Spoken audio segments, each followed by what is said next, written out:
to more serious things, I haven't asked you. Are you still standing for the Parramatta Leagues Club board? Yes, I am. Okay. Well, look, an email's come in. I've got to deal with it. It's about rumours on social media. This is the best of all time. That Mark Riddell is standing for the board of the Parramatta Leagues Club, and he does that with my blessing because he actually phoned me and said, would it be a problem if I did? And I says, no, do it. It's your business. If you want to do that, do that. The rumour being spread through social media is that Mark Riddell is there because I'm paying him. This is one of the best. You are? Yeah, I'm paying him to stand for the board to try and dislodge nothing. To dislodge the current board. Well, to the imbecile writing that, two things. I don't care who's on the Parramatta board. I really don't. Dennis Fitzgerald is the godfather to one of my children, has been a mate of mine for going on for 30, 35 years.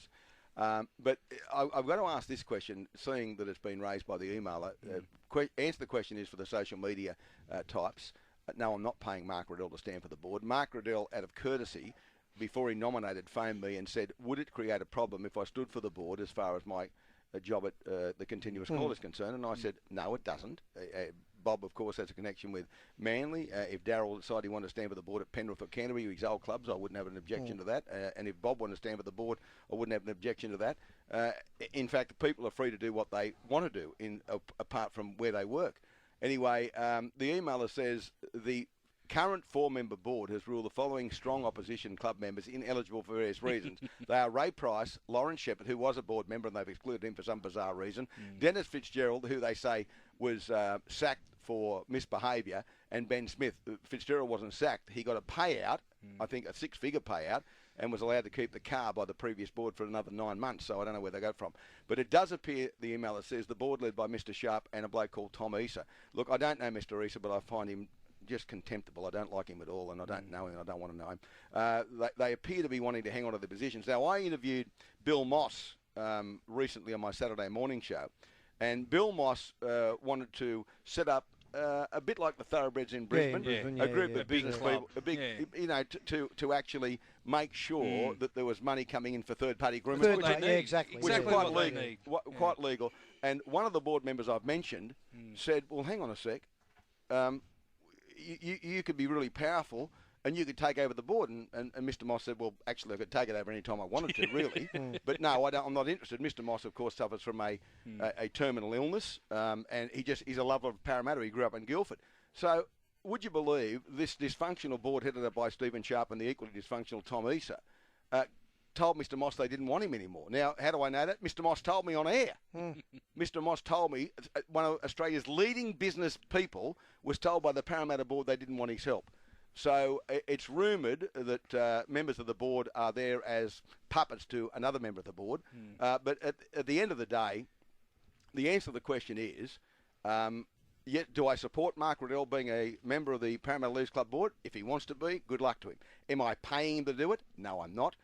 Would I pay anyone to do it? No, I wouldn't. Have I ever got involved in that? No, except from supporting Dennis Fitzgerald, whom I still support now.